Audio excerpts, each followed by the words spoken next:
Cut copy paste. Welcome everyone to the FixByte BD channel. If you are new to my channel, subscribe now and stay with us. Cut copy ও paste হলো computer ব্যবহারের সবচেয়ে গুরুত্বপূর্ণ তিনটি কাজ। এগুলোর মাধ্যমে লেখা ছবি বা ফাইল এক জায়গা থেকে অন্য জায়গায় সহজে নেওয়া যায়। কাট ব্যবহার করলে কোনো লেখা বা ফাইল তার বর্তমান জায়গা থেকে কেটে নেওয়া হয় এবং পরে অন্য জায়গায় বসানো যায়।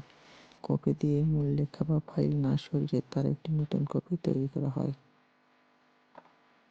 পেস্ট কমান্ড ব্যবহার করে কাট বা কপি করা কন্টেন্ট নির্দিষ্ট জায়গায় বসানো হয়।